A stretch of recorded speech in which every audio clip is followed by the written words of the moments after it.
Nós temos hoje o setor elétrico mais limpo do mundo. Então, 85% da nossa energia é verde e renovável. Ana, que bom estar com você aqui hoje. Queria começar falando um pouquinho de política industrial, que também é o tema do painel principal do qual você vai participar, né? E com a Sigma Lithium em particular. Durante muito tempo, a política industrial nos últimos anos tem sido demonizada no Brasil, mas houve uma revitalização e uma conscientização sobre o bom uso que uma política industrial tem no Brasil e no mundo. E o BNDES vem concedendo mais investimentos, mais empréstimos e ganhando escala. Como você vê isso? Isso é extremamente positivo e essa atuação do banco, ela vai na linha de vanguarda dos principais bancos de fomento do mundo, agora do Ocidente, quer dizer, Europa Ocidental e Estados Unidos. E que, no fundo, nunca deixou de acontecer pelos bancos de fomento da Ásia. Por quê? Porque são países que têm uma atividade industrial de base, são indústrias pesadas, indústrias necessárias e que têm um ciclo de investimento mais longo.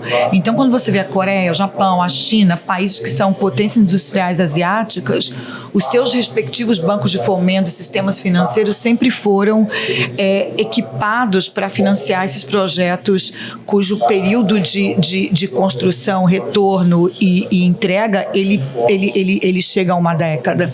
Então, é esse reequilíbrio global de políticas industriais, agora do lado ocidental, tanto do lado asiático, por razões distintas que você vê ocorrendo no mundo. E a atuação do BNDES, então, ela tem um contexto. Ela está na vanguarda desse reequilíbrio e aí sim, atuando para continuar a trazer para o país o benefício de um investimento anterior de política industrial, que foi na implementação do sistema elétrico verde no Brasil. Então, assim, é uma atuação muito lógica e encadeada com a atuação do banco no ciclo anterior, como a gente, pelo menos, essa visão que nós temos aqui, né, que faz todo o sentido do mundo. De vanguarda, né? Você pensar em termos de transição energética, de sustentabilidade, são investimentos maciços, investimentos de longo prazo que precisam ser feitos e talvez por isso a importância de retomar a ideia do banco de fomento. E como isso é diferente do que aconteceu também em anos passados, porque tinha aquela política de subsídios, muitos subsídios governamentais ou política de campeões nacionais, foi uma prática que não deu certo, mas o BNDES veio com uma proposta completamente nova, né? Completamente diferente do que já foi no passado. Sem dúvida, porque hoje você tem uma continuidade lógica de uma política atual de investimentos em transição energética que é um segmento da política anterior. Por exemplo, nós temos hoje o setor elétrico mais limpo do mundo. Então, 85% da nossa energia é verde e renovável. Se nós pararmos por aí, nós não conseguiríamos auferir todo o benefício desse sistema elétrico verde renovável, energia limpa, abundante e barata. Então, esse investimento que o banco está fazendo nas indústrias dos segmentos que podem criar competitividade global no Brasil em função desse sistema elétrico, desse grid nacional limpo e barato, ele tem uma lógica de negócios, de plano estratégico de nação, de Estado, que concatena com os ciclos de investimentos anteriores. Então, é uma sequência muito lógica com o que já foi feito. Não é algo solto. E por isso que está sendo tão bem sucedido, porque aí, claramente, o tempo e o momento, ele é muito oportuno, porque você vê, como a gente falou, o mundo inteiro agora faz isso. Anteriormente era algo só feito pela Ásia, agora que são potências industriais de base, fazendo que tentar assegurar o lugar do Brasil nesse reequilíbrio global de cadeias de suprimento. Como é que isso dialoga com as necessidades da Sigma Lithium, da sua empresa? Bom, a Sigma hoje ela é o pilar de uma grande cadeia, uma cadeia muito importante, extremamente cobiçada no mundo inteiro, que é a cadeia de suprimentos, a cadeia de insumos tecnológicos de materiais de lítio para baterias de carros elétricos. Nós desenvolvemos uma tecnologia limpa, nós temos uma fábrica, né, uma indústria carbono zero que produz um lítio pré-químico carbono zero que é a única do mundo. E esse investimento inicial foi feito com capital de risco do grupo de investidores, ou seja, por 10 anos nós fizemos um investimento greenfield com capital de risco, sem nenhum investimento público, como tem que ser. E aí o que saiu, o que é o resultado desses 10 anos de investimento de risco? Uma empresa que hoje ela é o quarto maior complexo industrial mineral de lítio do mundo. mundo. Então, é natural que essa empresa receba um investimento de fomento do país onde ela se encontra. Por quê? Porque ela virou o pilar de todo um desenvolvimento de cadeia a posteriori na esteira do seu sucesso do investimento de capital de risco, de venture capital.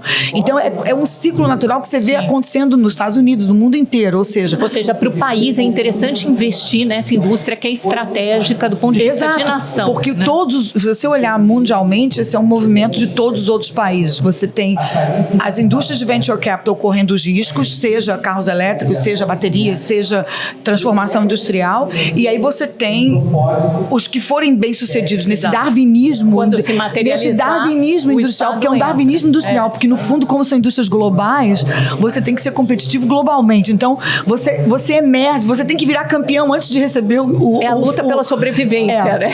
E você tem uma inversão aqui. Você vira campeão antes de ser agraciado com o fomento. Porque aí a empresa que se mostra resiliente o suficiente para encarar 10 anos de capital de risco, você vira um pilar de cadeia. E o que é bacana é que, como é um movimento global, você vira um pilar de cadeia global.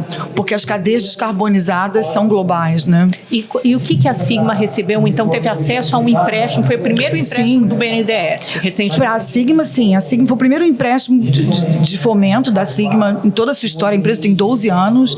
Foram 500 milhões de reais num recurso de 16 anos do Fundo Clima. Que vão ser empregados para fazer a segunda linha da fábrica. Então, assim, a gente tem uma fábrica, né, que produz esse lítio quíntuplo zero, que é carbono zero, que não usa água potável, que não usa químicos tóxicos, que não tem barragem de rejeito, enfim.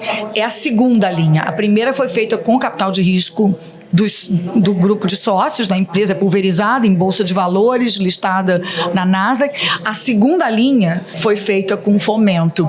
E o que é interessante é que essa segunda linha vira pilar para todo um restante de cadeia que agora se instala aqui. Por quê? Porque a primeira linha sobreviveu a esse darwinismo competitivo global. Porque, como a gente sempre diz, lítio não é raro. Lítio não é raro, não tem essa de riqueza, assim, inclusive a parte mineral onde a gente perde dinheiro, né?